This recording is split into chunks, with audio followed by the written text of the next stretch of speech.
In India, we are having 140 crore plus population. सिर्फ 8 crore people are filing income tax return and 2% people they are paying taxes in India. पर ये new tax regime के बावजूद tax planning हो सकता है More than 100%. More than 100। Yeah. सो Okay. ये new tax regime जो है प्रार्थना वो 2020 से इंट्रोड्यूस हुआ है। न्यू टैक्स रिजिम लाने का पर्पज ये था कि टैक्सेशन को सिंप्लीफाइड कर दिया जाए, जैसा आपने बताया। Correct. बट आज भी वो सिंप्लीफाइड है नहीं कि ये 12 लाख क्या है। और इसीलिए सर 5 साल के बाद आज हमें ये पॉडकास्ट बनाना पड़ रहा है। Perfect. जहाँ पर हमने आपको इनवाइट किया है कि साहब थोड़ा समझा दो। सबसे पहले तो ये 12 लाख क्या है, हाँ। टैक्स रेट क्यों अलग अलग है, बेसिक एग्जम्पशन लिमिट क्या है, तो फिर ये 12,75,000 क्या है। और टैक्स स्लैब तो है ही, टैक्स स्लैब तो है ही, वो तो गए नहीं। करेक्ट। उसके अलावा there is one word called rebate. भाई ये रिबेट क्या है। उसके अलावा और एक चीज इसके ऊपर आ रही है जिसको बोलते हैं मार्जिनल रिलीफ। मुझे ये 12 लैक्स का बेनिफिट्स नहीं मिलने वाला है। ये इतना कॉम्प्लिकेटेड है कि इसके लिए हर एक बंदे को चार्टर्ड अकाउंटेंट की ज़रूरत पड़ती है, इवन दो सिंप्लीफिकेशन होने के बाद। वन एक इंपॉर्टेंट पॉइंट जो मेरे पास बहुत ज़्यादा आता है न्यू टैक्स रिजिम के लिए, कि जो मैंने हाउसिंग लोन लेके रखा है, कि न्यू टैक्स रिजिम आने से बहुत सारी चीज़ें पॉजिटिव हुई है, बट उसके साथ साथ क्या चीज़ें नेगेटिव पार्ट में जा रही है वो भी हम डिस्कस करेंगे। और ये बात टैक्सेशन से भी आपने समझा दी। Correct. Thank you so much sir. Always welcome. A very warm welcome to you, Uchit Shukla. Welcome to Pratna's POV. Thank you very much for inviting me here. It is absolute honor and privilege to have you with us over here. और वो भी इस समय जब सभी लोग इतने tension में है कौन सा टैक्स रेजिम लेना है, वापस से बजट आया और बजट के बाद बहुत सारे सवाल लोगों के दिमाग में आ ही जाते हैं। So we are here with all the questions from all our viewers and whole India. So sir बहुत सारी बात आपके साथ आज करेंगे। Yes, sir. Can we take a little leverage to ask you some questions जो ऑडियंस जानना चाहती है? For sure, why not? Okay, to start with एक गुड न्यूज़ भी है और एक क्वेश्चन भी है। Yeah, ओके, please, और sir. फर्स्ट क्वेश्चन जो आ रहा है वो और कहीं से नहीं, मेरी डॉटर से ही आ रहा है। Uh-huh. Okay, so the good news is कि अभी थोड़े दिन पहले एक कंपटीशन हुआ था टाइम्स ऑफ इंडिया का, और उस कंपटीशन में she won a cash prize of 15,000 rupees. Very nice. हाँ, तो बस जैसे आपने बोला ना वेरी नाइस, उसको भी यही वाली फीलिंग आई, वेरी नाइस मम्मा, 15,000 रुपया मैं जीत गई हूँ। टीओए वाले बोले कि ऑफिस पर आकर आप चेक लेकर जाइएगा। Perfect. So after few days we went at their office to get the cheque, और जब चेक आया तो चेक पर अमाउंट लिखा था 10,500 Oh. And not 15,000। So there must be 30% tax. They must have deducted. हाँ, Correct. तो ये चेक देखा तो सबसे पहला क्वेश्चन उसके दिमाग में आया कि मम्मा लगता है कि उनका कुछ प्रिंटिंग एरर है, क्योंकि प्राइस अनाउंस हुआ तो वो 15,000 था, चेक आया 10,500 का, तो ये डिफरेंस क्यों? Correct. So first of all, congratulations to your daughter and to you too. Thank you so much. Whenever there will be winning or any prize which is given to the contender, then Okay. 30% TDS and tax rate, flat tax of 30% is there. Okay, So if she won 15,000 rupees, definitely they will deduct 30% and give the remaining amount to your daughter. Okay, but दूसरी भी एक चीज़ ये थी उचित जी कि my second daughter also, she had also won some prize money this year, और that amount was 5,000। Correct. So उसको पूरे के पूरे 5,000 का चेक आ गया था, Correct. उसमें कुछ डिडक्ट नहीं हुआ। करेक्ट। सो ऐसा मत सोचे कि 5,000 पे 30% लगा नहीं है। Okay, When she will file her return, she has to pay 30%. Just जो TDS का रूल बोल रहा है, so there is certain limit, so 10,000 rupees कि उसके ऊपर जब प्राइज विनिंग जाएगा तो they will have to deduct 30% tax. But इसका ये मतलब नहीं कि आपकी दूसरी डॉटर को 5,000 पे टैक्स नहीं भरना है। अच्छा। So whenever there will be winning, so you have to pay 30% so doesn't matter even if they are minor, yes, still 30% जो है वो माइनर पर भी लगेगा। Correct. There are certain incomes जो माइनर इनकम अर्न करते हैं, उसके ऊपर सर्टेन एग्जम्पशंस डिडक्शन है again in old regime, but definitely they have to pay tax if it is from winning, because वो फ्लैट रेट है when ever there will be the word winning. Okay, yes, okay, so I think जो बहुत सारे news में हम देखते हैं कि केबीसी जीतने से अगर जो कंटेस्टेंट है वो करोड़ जीत गया, करेक्ट, पर वो करोड़पति बनता नहीं है। हाँ उसमें से डेफिनेटली टैक्स डिडक्ट होके ही उनको पैसा मिलता है। टैक्स डिडक्ट होकर ही पैसा मिलता है। So as I said, she was not very happy to pay the taxes, and to the best of my understanding and knowledge, जब टैक्स भरने की बात आती है, कोई भी एक नॉर्मल सिटीजन है, किसी को भी टैक्स भरना अच्छा ज़्यादा तो नहीं लगता, राइट? और आप ऐसे प्रोफेशन में हो उचित जी जहाँ पर आपका यही काम है कि आपको आपके क्लाइंट्स को समझाना है how important it is to pay taxes, and ये आप कैसे कर लेते हो? बहुत ही इंटरेस्टिंग टॉपिक आपने यहाँ पे लिया है मैडम। सो मैं ये बोलना चाहूँगा कि in India we are having 140 crore plus population, right? So as per one statistic सिर्फ 8 करोड़ लोग अंदाजित approximately 8 crore people are filing income tax return. Tax भरने की बात अभी मैं कर नहीं रहा। अच्छा, सिर्फ 8 crore people are filing income tax return and 2% people they are paying taxes in India.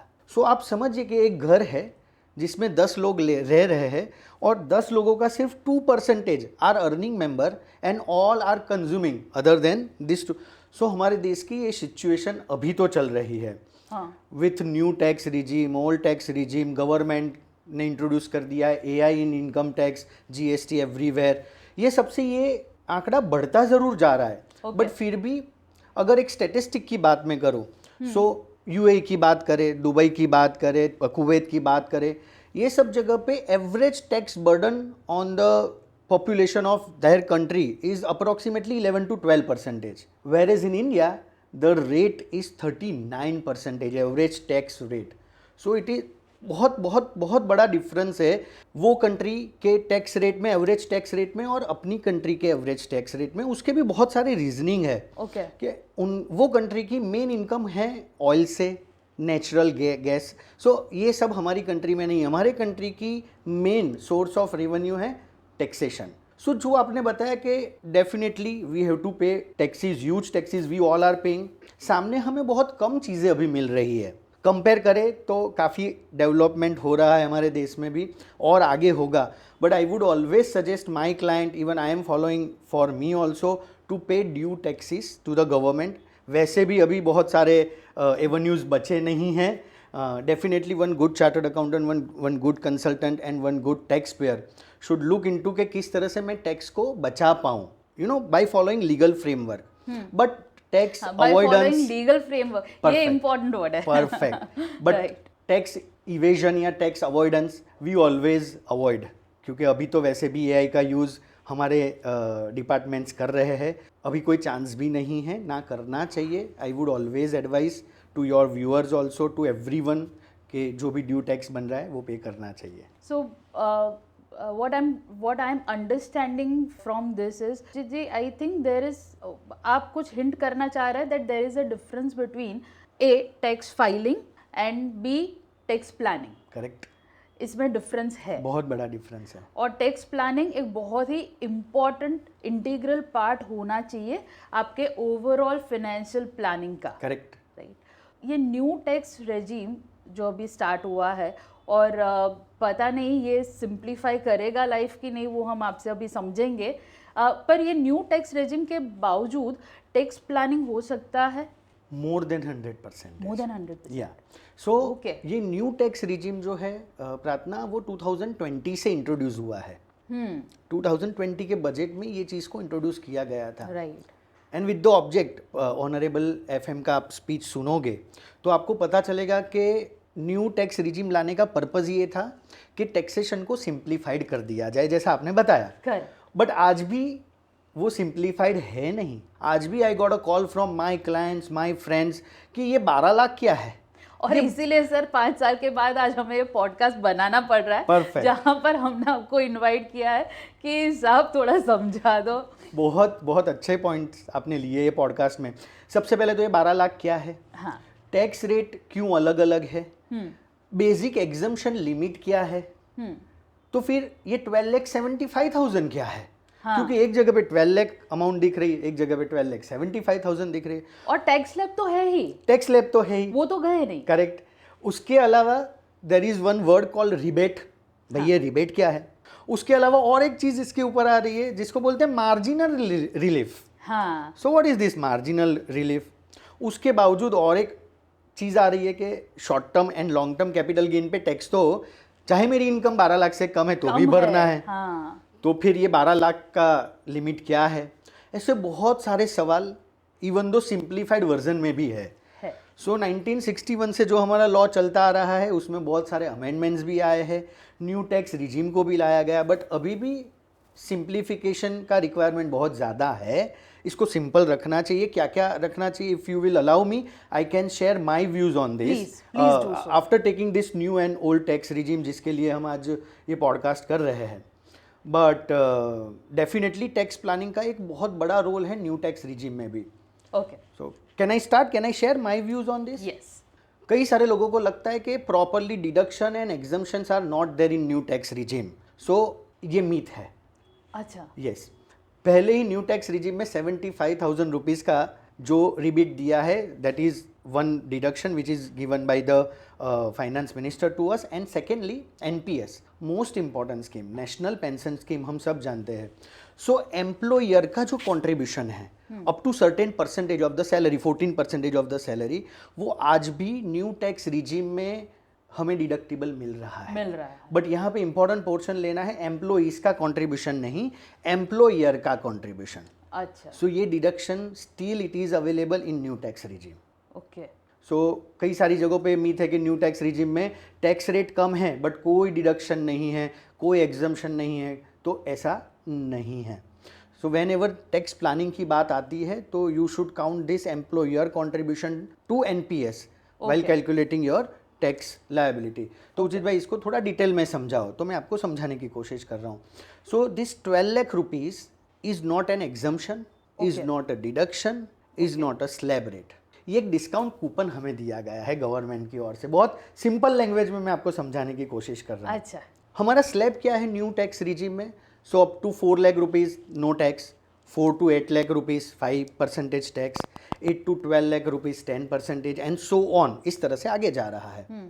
सो ये स्लैब क्या है और ये 12 लाख रुपीज क्या है? तो गवर्नमेंट ने एक बहुत अच्छी स्कीम यहाँ पे इंट्रोड्यूस की कि जो भी बंदा जो इंडिविजुअल है, अगर वो 12 लाख रुपीज तक की इनकम अर्न कर रहा है इंडिया में, ओके, जिसमें कैपिटल गेन की इनकम नहीं है। हाँ। बहुत इंपॉर्टेंट, समझते जाना एक पॉइंट को। हाँ। तो उसको कोई टैक्स पे करने की जरूरत नहीं है। ओके। तो ये डिस्काउंट कूपन दे दिया है ओके कि 12 लाख रुपीस तक आपको। सो मतलब मैं सैलराइड हूँ और मेरी सैलरी 12 लाख रुपए है, तो सिंपल ये डिस्काउंट कूपन आप ले जाओ भैया और रिटर्न फाइल कर लो। Your story is simple, perfect. Okay, this way it is very simple. But ऐसे थोड़ी ना होगा। अब बंदा 12 लाख कमा रहा है तो कुछ निवेश तो करेगा ना। हाँ, ये निवेश वाली जो बात आपने बताई वो ओल्ड टैक्स रिजीम में बहुत इंपॉर्टेंट, बहुत मायने रखती थी। उस पर हम जाएंगे, बट इससे पहले 12 लाख को समझने की कोशिश करते हैं। ओके। सो आपने एक चीज़ पॉइंट बताया कि मैं इंडिविजुअल हूँ। हाँ। और मेरी इनकम सैलरी से है। हाँ। 12 लाख रुपीज सैलरी हुई, कोई टैक्स नहीं भरना है। अब यहाँ पे थोड़ा सा मॉडिफिकेशन करते हैं कि मैं सैलराइड एम्प्लॉई नहीं हूँ। I am a chartered accountant, मेरी खुद का ऑफिस है, सेल्फ एम्प्लॉयड, आपका खुद का एक बिजनेस है और आपकी इनकम 12 लाख रुपीस से ऊपर 10,000 है, 12 लाख 10,000 रुपीज़। ओके। अब यहाँ पे इंपॉर्टेंट पोर्शन स्टार्ट हो रहा है। हाँ। कि मेरी इनकम जैसे ही 12 लाख 10,000 हुई, मुझे ये 12 लैक्स का बेनिफिट्स नहीं मिलने वाला है। मतलब ये डिस्काउंट कूपन मेरे लिए नहीं है? नहीं है। अब ये डिस्काउंट कूपन आपके पास से चली गई है। ओके। कितने रुपए? सिर्फ आपकी इनकम बढ़ी 10,000। इसको थोड़ा मॉडिफाई करके ऊपर के 1 रुपये से भी हम एग्जांपल तो ले ही सकते हैं कि मेरा इनकम है 12 लाख एंड 1 रुपी। हाँ। सो ये पूरा का पूरा 12 लाख रुपीस आपके बेनिफिट्स में से हट जाएगा। तो किस तरह से टैक्स गिनोगे आप? फिर स्लैब रेट से, जो मैंने अभी बताया कि 4 लाख रुपीस तक अगर आप नया टैक्स रिजीम अडॉप्ट करते हो तो सो 4 लाख रुपीस तक no tax, 4 to 8 lakh rupees 5% and so on. So इसीलिए मैंने बताया कि ये कोई स्लैब रेट या डिडक्शन या एग्जम्पशन नहीं है। हाँ। बट यहाँ पे और एक बेनिफिट गवर्नमेंट ने दिया है कि अगर आप सैलराइड एम्प्लॉय हो तो आपको 75,000 तक की और रिबेट मिल रही है। So there are 2 conditions. आप इंडिविजुअल होने चाहिए। So for the simplification purpose, yes, हमारा ये एंडेवर रहता है keep it simple. So audience के लिए सर रीबेट क्या है, what is rebate? Perfect, additional discount. अच्छा, अगर मैं उनके लिए सिंपल लैंग्वेज में बताऊं तो this is nothing but a additional discount, discount के ऊपर एक और डिस्काउंट। बट उसके लिए आप कौन होने चाहिए? इंडिविजुअल होने चाहिए, और आपकी इनकम सैलरी से ही होनी चाहिए। Salaried individual. Perfect. So again यहाँ पे सिंप्लीफिकेशन की जरूरत है, जिसका हम बात कर रहे थे कि मेरे पॉइंट ऑफ व्यू से if you are individual you should get this benefit also. Why you are bifurcating salaried and non salaried individual? So if you are salaried individual then 75,000 का और एक रिबेट आपको मिल रहा है, तो आपकी इनकम 12,75,000 तक no tax, you have to pay no tax. But यही सिचुएशन में अगर आप सेल्फ एम्प्लॉयड हो, बिजनेस कर रहे हो, तो 12 lakhs की लिमिट ही आपके लिए एप्लीकेबल है। 12 lakhs 10,000 रुपीज हुआ then slab rate will be applicable. Okay. पर अगेन कॉम्प्लिकेशन, हाँ, उन लोगों ने मार्जिनल रिलीफ दे दिया है। किन लोगों को? जो लोग सैलराइड नहीं है, सेल्फ एम्प्लॉयड है। अच्छा। सो आप पूछोगे कि अब ये मार्जिनल रिलीफ क्या है? सो अगेन यहाँ पे सिंप्लीफिकेशन की जरूरत है कि make a simple tax law so that everyone can follow it. ये इतना कॉम्प्लिकेटेड है कि इसके लिए हर एक बंदे को चार्टर्ड अकाउंटेंट की ज़रूरत पड़ती ही पड़ती है, इवन दो सिंप्लीफिकेशन होने के बाद।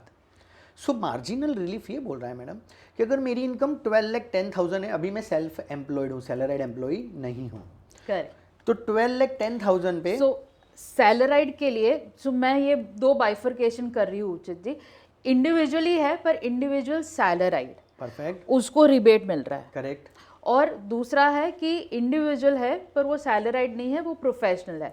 सो इंडिविजुअल प्रोफेशनल, ये मेरा दूसरा बाइफरकेशन हो गया, उसको मार्जिनल टैक्स रिलीफ मिल रहा है। करेक्ट। आप प्रोफेशनल मत बताइएगा यहाँ पे, अदर देन सैलराइड बता दीजिए, अदर देन सैलराइड, ओके। क्योंकि वो इंडिविजुअल कुछ भी कर सकता कुछ है, भी कर सकता है सैलरी के अलावा। सो ये मार्जिनल रिलीफ क्या है? सो इफ हीज और her income would be 12,10,000 let's say for example, so उसको वो 12 lakhs वाला बेनिफिट नहीं मिलने वाला है। सो उसको स्लैब रेट से टैक्स गिनना पड़ेगा। वो टैक्स अप्रोक्सीमेटली आएगा 61,500 अप्रोक्सीमेटली, वो मैं गिन के आया हूँ। सो मैंने आपको बता दिया। सो 10,000 इनकम बढ़ने से समझना उसका टैक्स लायबिलिटी कितना बढ़ गया? 61,500। अब तो वो 12 लाख से भी गरीब हो गया।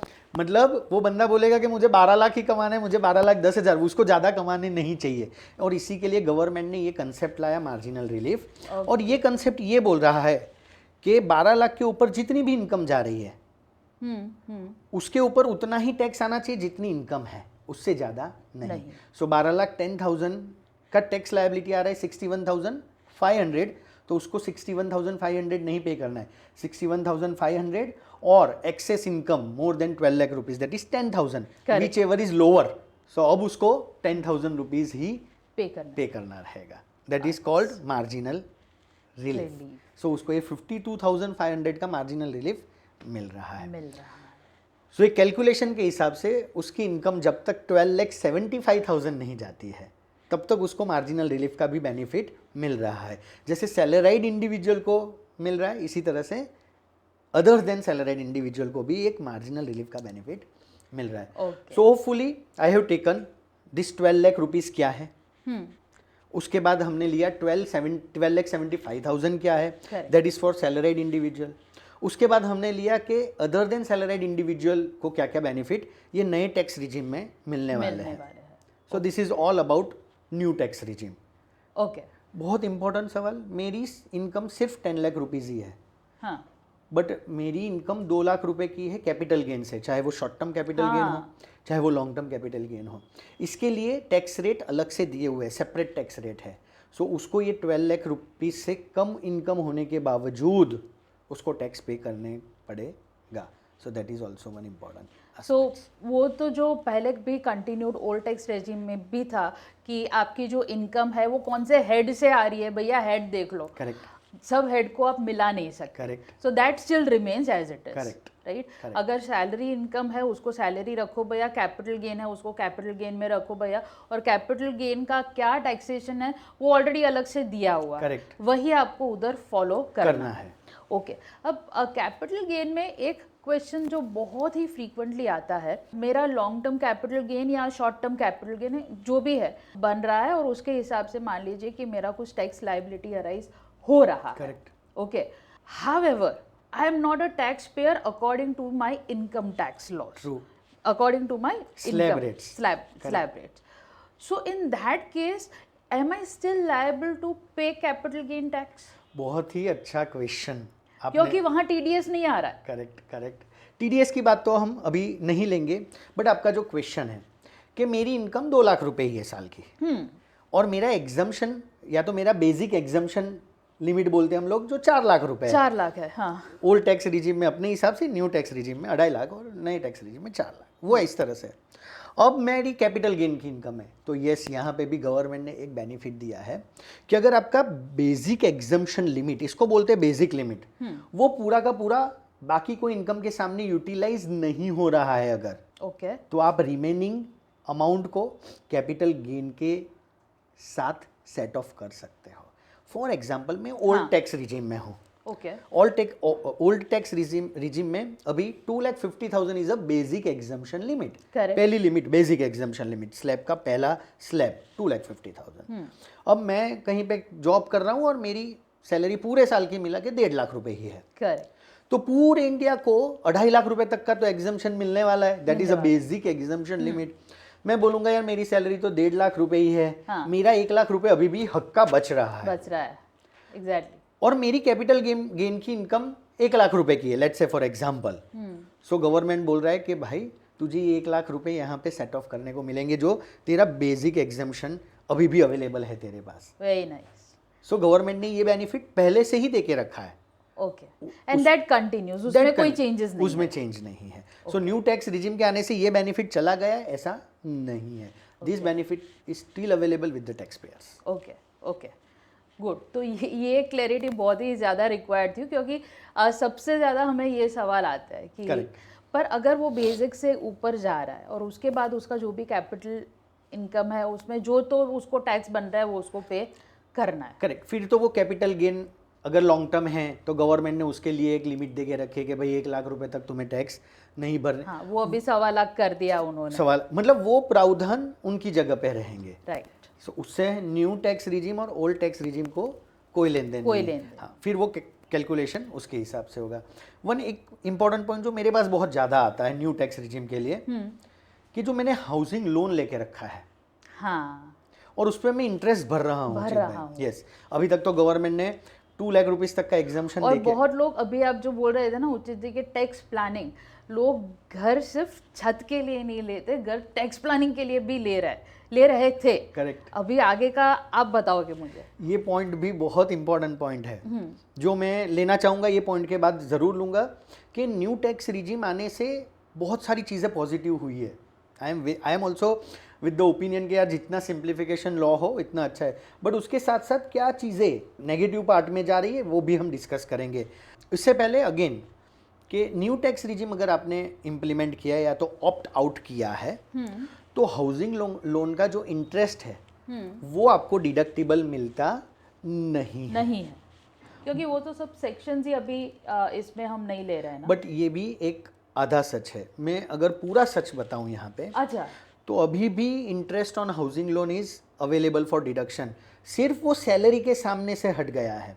अगर मेरी और कोई हाउस प्रॉपर्टी है जहाँ से मुझे रेंटल इनकम आ रहा है, तो डेफिनेटली मैं वो रेंटल इनकम के सामने मेरा ये जो इंटरेस्ट पोर्शन है वो सेट ऑफ तो आज भी कर सकता हूँ। Is it? Yes, this is covered in set of प्रावधान, जो सेट ऑफ के प्रावधान है उसमें। करेक्ट।